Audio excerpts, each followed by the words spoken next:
Are you a first home buyer and unsure of where to put your money to get the biggest gains in 2024? The Fast 50 is a valuable resource for property investors looking to make informed decisions about their real estate investments. Be the first to get into the next investment hotspots and make your money work harder for you. Get your free copy of the report now by visiting smartpropertyinvestment.com.au. This is a Momentum Media production.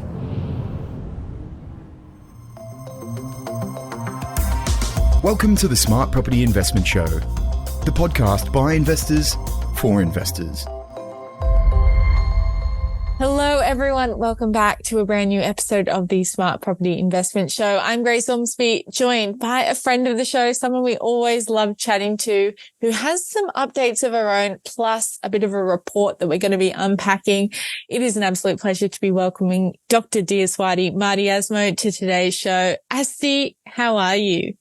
Hello, how are you? I'm good, thank you. It's always great to be chatting with you because it generally means that there's a new report out from PRD where you are the chief economist. You do a lot of number crunching day to day, and the insights that we glean from these reports go a lot further than what might initially, seem the case, especially because this report that you've just released, Asti, is all about affordable and livable rentals. But we're going to actually flip that today and go, what does that actually mean for investors? Because the report obviously is looking to renters, people who are trying to find more affordable housing. But there are some big positives in here for investors, for anyone who's looking to get on the property ladder.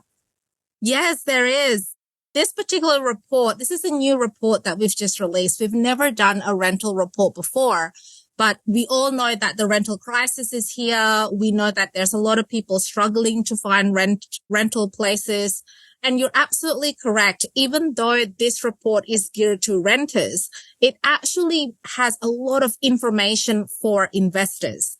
And the reason being is that for every capital city that we've uncovered in this report, so, Brisbane, Sydney, Melbourne, Perth, Adelaide, Hobart, we also provide a map as to where the next residential and mixed-use developments are going to be.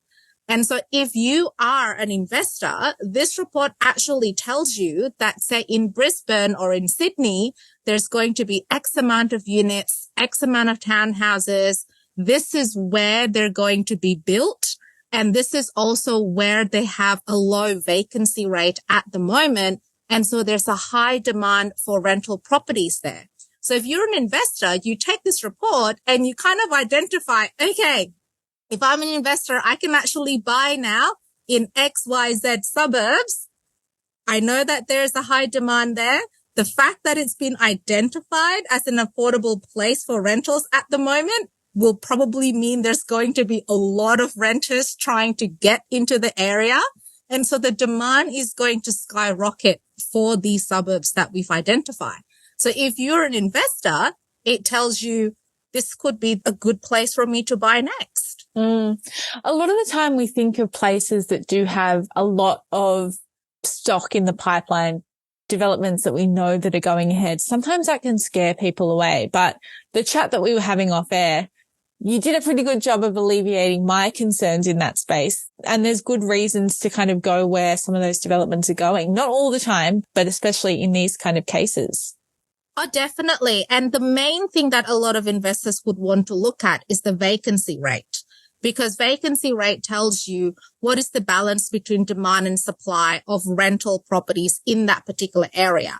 Now, the Real Estate Institute of Australia, they've put a healthy benchmark of about 3%, and that tells you that there's almost equal demand and supply, whereas all of the suburbs that we've identified have less than 2% vacancy rate. So some of the places, even though they're titled affordable for renters, they actually have a vacancy rate at the moment of 0.5% or 1.0% or even 0.3%.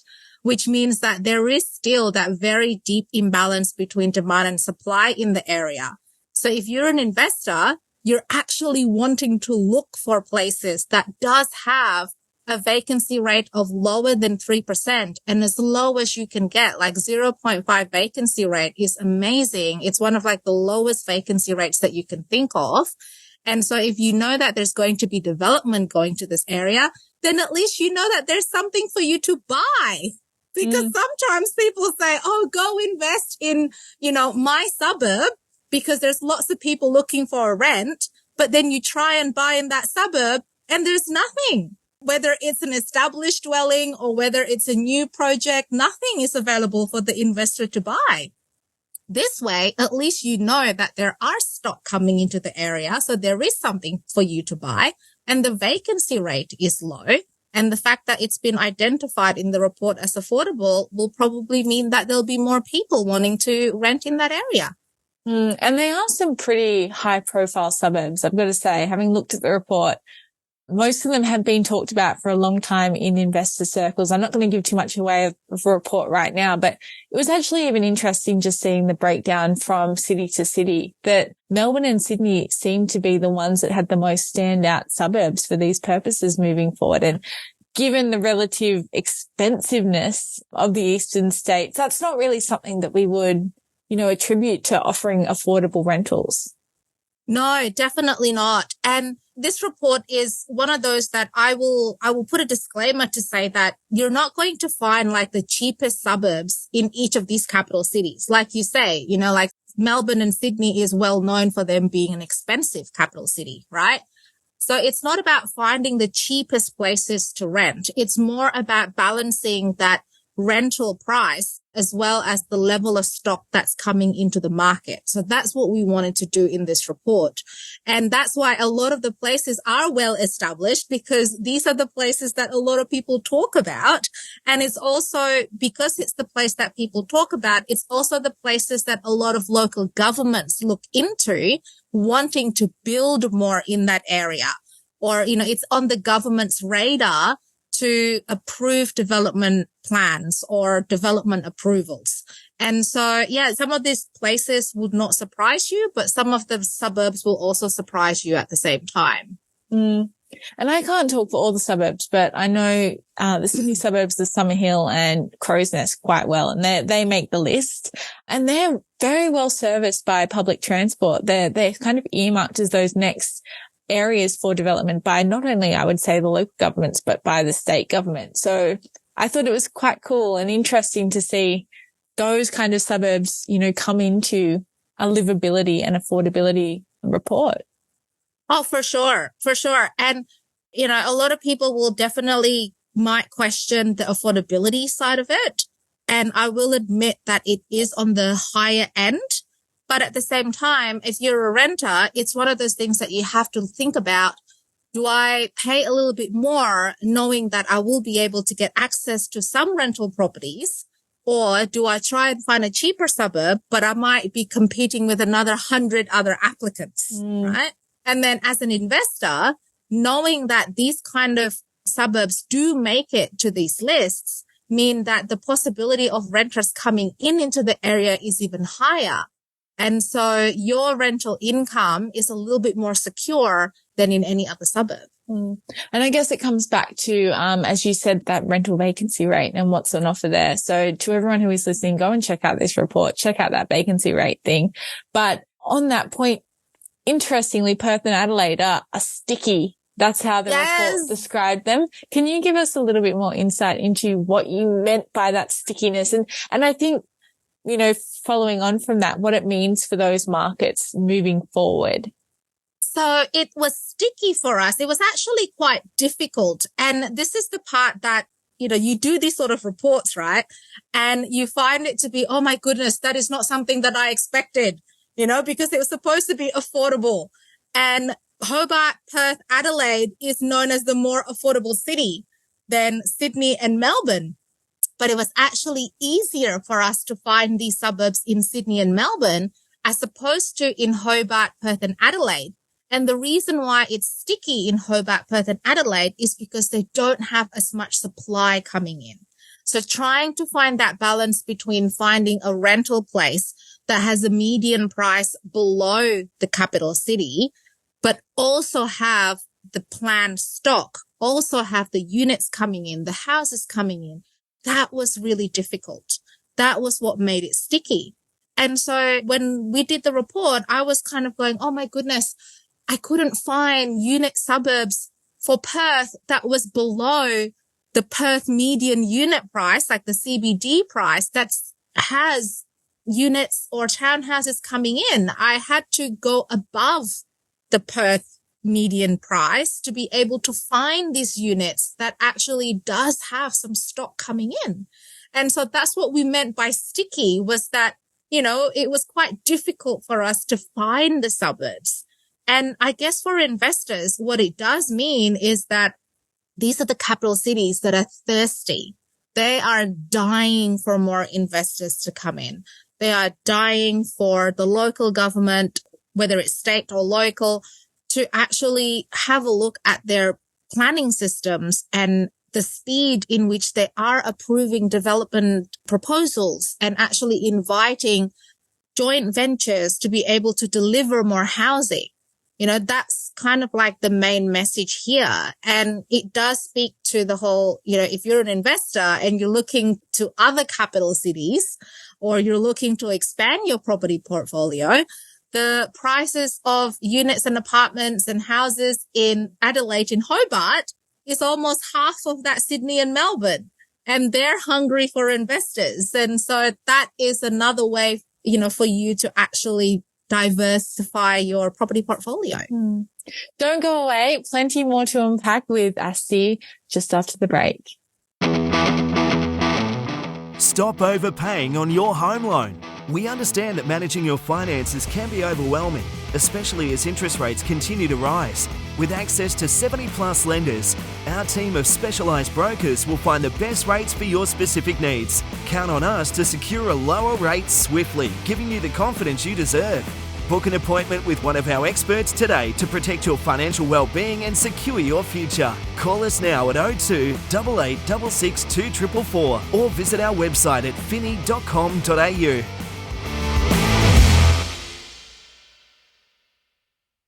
Welcome back to this episode of the Smart Property Investment Show. I'm joined by Dr. Diyaswati Mardiasmo, Chief Economist at PRD.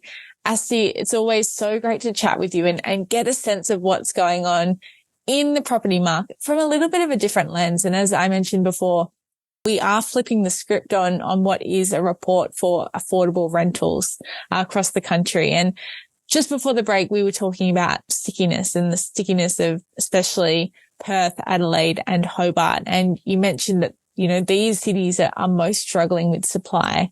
Is that a concern moving forward? Is this something that is going to snowball into more of that affordability crisis and the housing crisis that we're already seeing at the moment? It is a major concern. It was very concerning that we weren't able to find suburbs that are both affordable and have the supply coming in. Because, you know, yes, you know, if I just base it on the supply, I would be able to find suburbs. Absolutely. But then it wouldn't be affordable. You know, like someone might have to pay an extra $150 to be able to live in these suburbs in Hobart, Perth, Adelaide, or they might have to pay $200 extra. Already, like about 28 to 35% of our income, depending on which capital city that you're in, already goes towards rent. And that's on the lower, more affordable scale. I know there's people out there where 40 to 50% of their income is going towards rental prices. And yes, on a world scale, we're still a little bit more affordable. We sit kind of like in the middle. People in New York and London have to spend anywhere between 70 to 80% of their income on rents, which is very scary, right? We're on par with Toronto and Ottawa and Singapore, anywhere between that 25 to 35% kind of thing. We're slightly more expensive than, say, India or Jakarta or Hong Kong. They're about that 18 to 20, sort of 23, 24 sort of percent. So we sit kind of in the middle. And in a way that has a comfort because, you know, the whole rental crisis is not just an us issue. It's everybody's issue across the globe. But we don't want to be in a space where our friends in Hobart, Perth and Adelaide are needing to spend 45 to 50% of their incomes on rent, or that we start to become like London and New York, right? Because otherwise, how else are we going to live? And then, so, it is very concerning for us to not be able to find the suburbs that has both affordability and a good level of stock at the same time.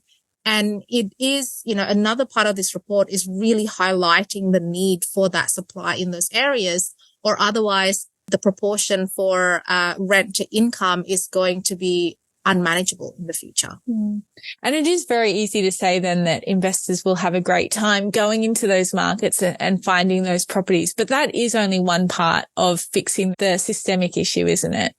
It really is. It really is, because at the end of the day, investors also have their own costs, right? I was talking to someone the other day about who is on the other side, who are the renters, and they're going, oh, what about if we have a world that doesn't have landlords and investors, And, oh, no.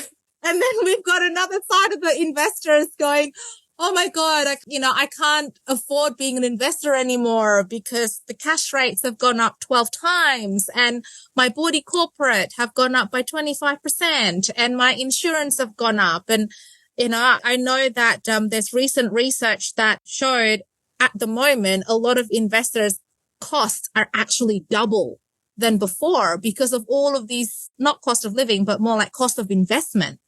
On average, an Australian investor was spending about 13 to 15,000, 12, 18 months ago. And that's gone up to about 28 to 30,000 now, so per year. Exactly, per property per year. And so you have these two very, I talk to both the renters and the investors, and you have like this very sort of like almost a them and us sort of mentality, like situation at the moment, which then does mean it's not just about let's go into these areas because it'll be easy for us to get the rental demand. It is for an investor. It's also, yes, they are hungry for it. Yes, it might be affordable. Yes, there is demand, but does the financials still work for me because of all the other investment costs attached to the investment? I think we're giving all of our listeners some pretty good food for thought right now. And I'd love to hear, before we move on to other topics, Asti, where you see in your role as a chief economist working within a property company, where do we go from here? Like, what do you think the outlook is for the Australian property market? I'm sure plenty of people are dying to find out. And we're obviously crystal ball gazing. This is a bit of a disclaimer here. We don't know what could happen, but, you're down looking at the data day in, day out and must have a pretty good idea of what's going and what could be coming. So that question is just so appropriate right now. If you had asked me this question like a week ago, my answer would still be, oh my God, I can't crystal ball right now because it's just too uncertain. But the good news is that on Friday, so 2-3 days ago, the RBA did produce and release their latest statement of monetary policy for August 2023. And I love that document. And it's a document that I always wait for on a 3-month basis because it tells you what is their expectation for policy cash rate in the future. And for the past, 6 odd so statement of monetary policy, the cash rate expectation graph has always been going up, up, up, up, up. Whereas this one for August, it's actually a little bit more stable. Like if I look at the curve, it's not like an incline steep going up the way it was before. There is still a slight little rise, but then like it's a bit more of a stable looking curve and then starting to go down to approximately just under 4% by the end of 2024.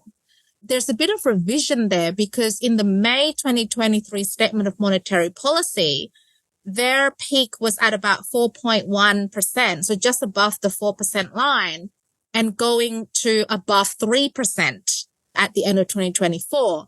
Whereas now it's been revised to the peak still around that 4.1, maybe 4.2 sort of level, being held stable for a bit longer and then ending up at under 4%. So the end part or the tail end part of the cash rate is a bit higher than May, but it's, the incline or the going up and up and up is not evident anymore. It's more like a stable curve that is starting to go down sometime in 2024. So that is, that paints a completely different picture in terms of the outlook if we were talking between May and July to now. Because as we were talking May to July, we were still climbing. We were still below 4.1, right? And so the outlook would have been that we were still climbing for cash rate. And that does create a lot more costs for investors. Whereas now the outlook has completely changed to something that's a little bit more stable. The curve is stabilizing, and going down. And yes, it is at a higher cash rate where it lands, but at least it gives you more of that stability for investors to make their decisions on what is going to be my mortgage repayment and what is going to be the cost of investment looking out between now and 2024. So what then could that mean, in property terms? Will we see the market, boom again, or are we just going to sort of see that cushion stay underneath there? There's obviously been a lot of concern that we've gone past that point now where a lot of people have gone back to variable rates. Where do you see everything going in the next little while, sort of towards the end of the year? So a lot of property markets are starting to recover. We are seeing some recovery in quite a lot of property markets. The June quarter 2023 data for house prices, whether it's Sydney, Melbourne, regional areas, Brisbane, Perth, Adelaide, are all starting to see a little tick, like towards the end of the graph. Beforehand, it was like this massive landslide going down. If you can kind of picture in your head, like this massive landslide going down. And now we're starting to see little ticks coming back up. So we are definitely starting to see that recovery. I don't expect us to go back into that boom period that we've seen back in 2021, early 2022 before the cash rates hikes come in. But we are starting to see that recovery. We're starting to see confidence coming back in. We're starting to see more buyers back in. Auction clearance rate this past weekend is much better than a week ago or 2 weeks ago. So there is more confidence in the market. So I would say that if we're looking outlook and again, crystal ball gazing, it's more going to be returning back to that strong normal market as opposed to the up and down fluctuations, like bigger fluctuations that we've seen in the past 24 months. Probably music to the ears for a lot of listeners right there. We're going to take another break. See you on the other side with more from the Chief Economist at PRD. Welcome back to this episode of the Smart Property Investment Show. I am joined by Dr. Diaswati Mardiasmo, PRD Chief Economist. Asti, it's been so great to get your insights from the report, what it means for investors moving forward. Such a good update, I think, on what is going on in the market. And I think, but saying that, my favorite part about getting to speak to you so regularly is that because you're an investor yourself, we get these very cool updates sort of to the minute of what's going on, not only in your life, but affecting your investment decision making. And obviously the property market and what's going on has a big impact on that. But then, as we always say, when we have these conversations, personal circumstances come into it a lot. And you've had a lot going on lately. I know this might be my last year being a miss. And I might be a missus by next year. Can you believe it? Insane. Congratulations. Very exciting time for you being engaged. Thank you. I will have to say that you are a doctor, so that doesn't need to change. No, that does not need to change. One of the conversations that we did have was that, so about this whole Mrs./doctor business, do I get can I stay doctor no matter what my last name might be? I think you can. I think that's allowed.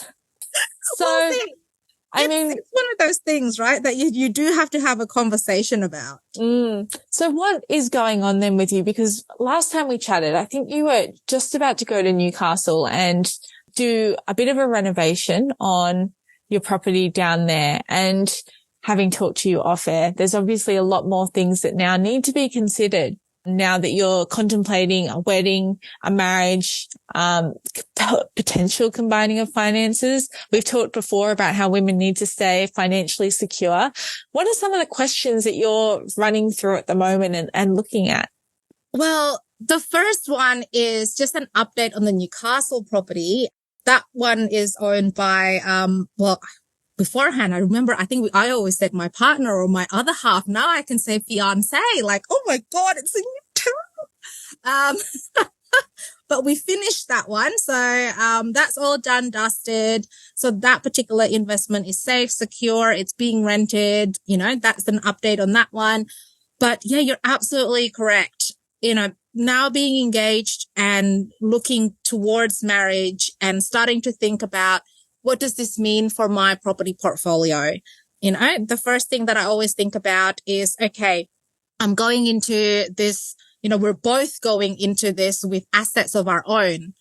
What does that mean? I always say this jokingly, but it is actually serious at the same time is, okay, do we need to get lawyers involved? Thankfully, my fiance is the same when it comes to finances and financial protection and things like that.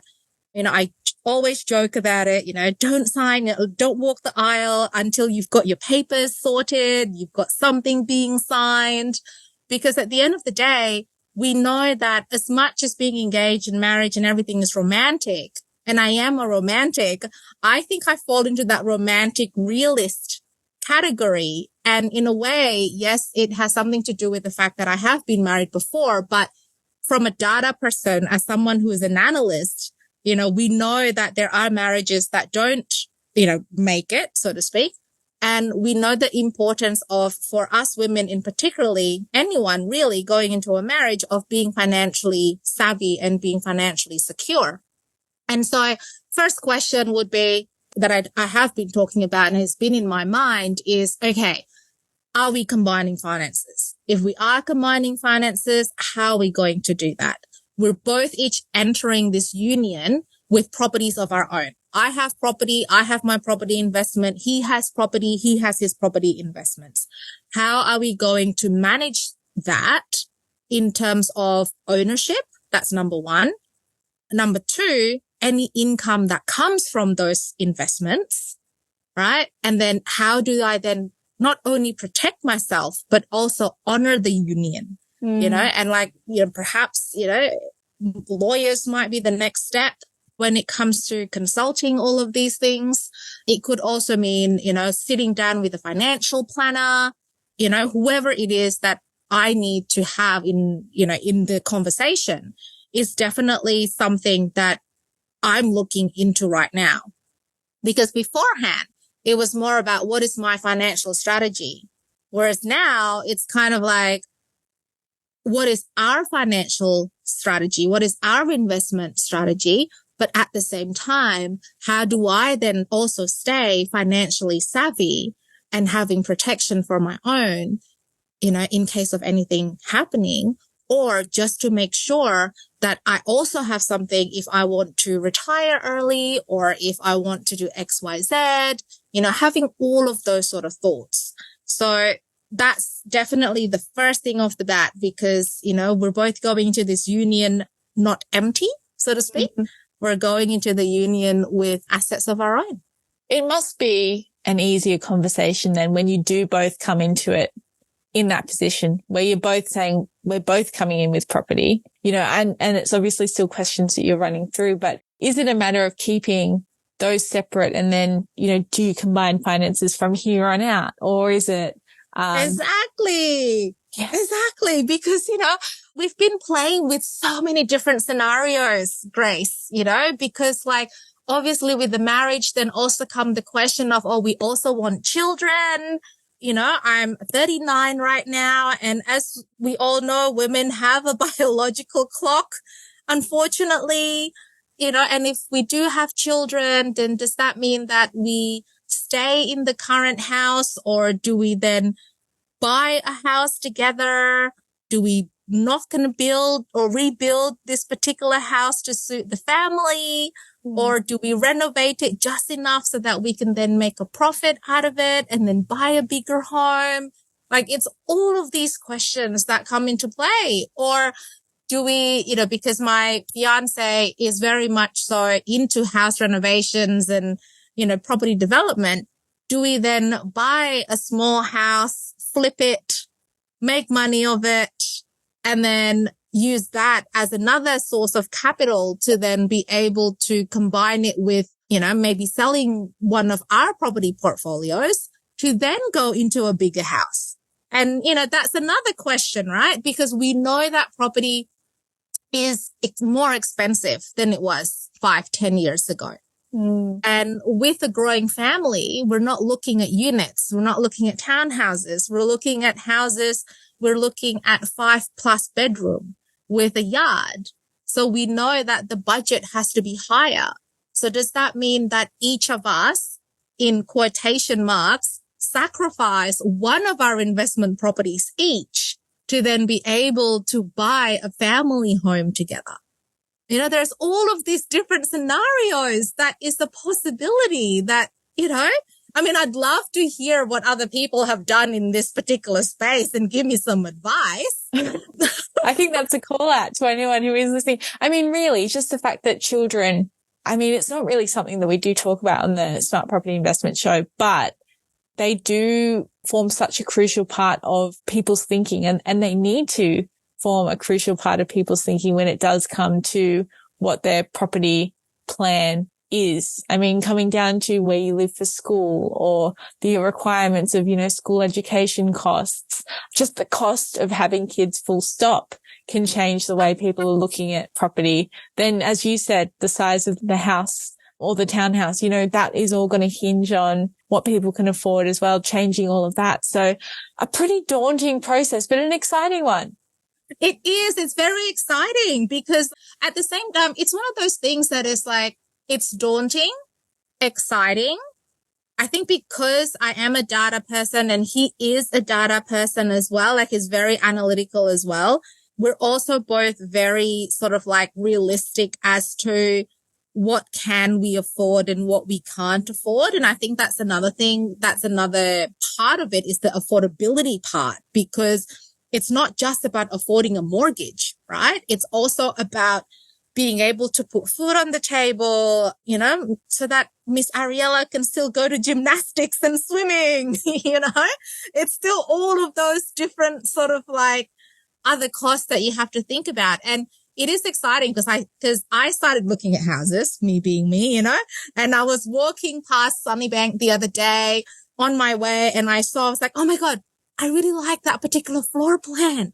And it was just the floor plan. And I looked at, and I was like, that is the perfect floor plan for us. So I took a picture of the floor plan just in case we might knock down and rebuild this, or just in case we might find another plot of land or another, rundown or renovator type of land in another suburb that we like. And we can use that particular floor plan because I love it so much. It's like there's all of this excitement to it. And there's also the realistics of like, okay, so what is our actual budget?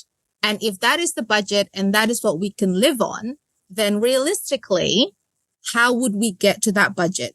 Is it a matter of combining some of those property investments? Is it a matter of, instead of going for a 5-bedroom, we go for a 4-bedroom? Is it a matter of changing the suburbs? So there's all of these sort of like questions and potentials into it. So it is exciting. It is daunting, but at the same time, I think we're very lucky and blessed that we are in a position that we're investors. And so we know about the market. We have different strategies that we can explore up our sleeve. And we have some capital and equity that we can bounce off to be able to create the next step. So yeah, It's a very cool position to be in. And I'm thinking that there's a lot of people who are listening to this going, I have those same questions. I'm not sure what to do next. Who are the people that you're relying on at this point in time to help you work out what that solution will be? Well, the first one is obviously my own fiance, making sure that we're both on the same page, the same, financial sense, the same everything, like in that same headspace. The financial advisor or wealth creation or financial specialist that, there's a various, different kinds of people in that space, that you can talk to or that you can rely on. And, they'll do the assessment, the analysis, all of that kind of thing. Of course, lawyers will come into it just to make sure that we do things correctly. We have the appropriate structures, because sometimes selling property investment also means a capital gains tax event. Mm-hmm. So there's also that complexity behind it, right? Selling your own home doesn't have a capital gains tax, but then, what are some of the pros and cons to it? So there's a lot of people. We're talking to real estate agents as well. Like you said, we're fortunate that, I am in the property industry and we can both read data, but there's a lot of other people that we do talk to. We do also talk to parent friends just to see how their dynamics are, what it's like to have more than 2-3 children, what is it that they're seeing, what kind of things that they're thinking about. So there's a lot of people that we're talking to at the moment. But the one person that we haven't talked to is a wedding planner. So maybe that could be next. Well, it's a very exciting time for you, Asti. Congratulations again. As I've already mentioned a couple of times on this episode, it's always such a wonderful chance for us to be catching up. So thank you so much for sharing your wisdom and an insight with the Smart Property Investment audience again. And I'm already looking forward to the next update because I feel like it's going to be a good one.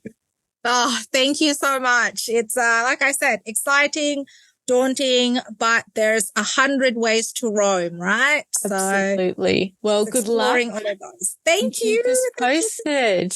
Will do. Thank you so much for having me. To everyone who is listening along, we hope you have enjoyed this episode. Like or review us on whatever platform that you do listen to your podcasts on. If you have any questions, editor@smartpropertyinvestment.com.au, and make sure you're subscribed for all the latest updates on our website.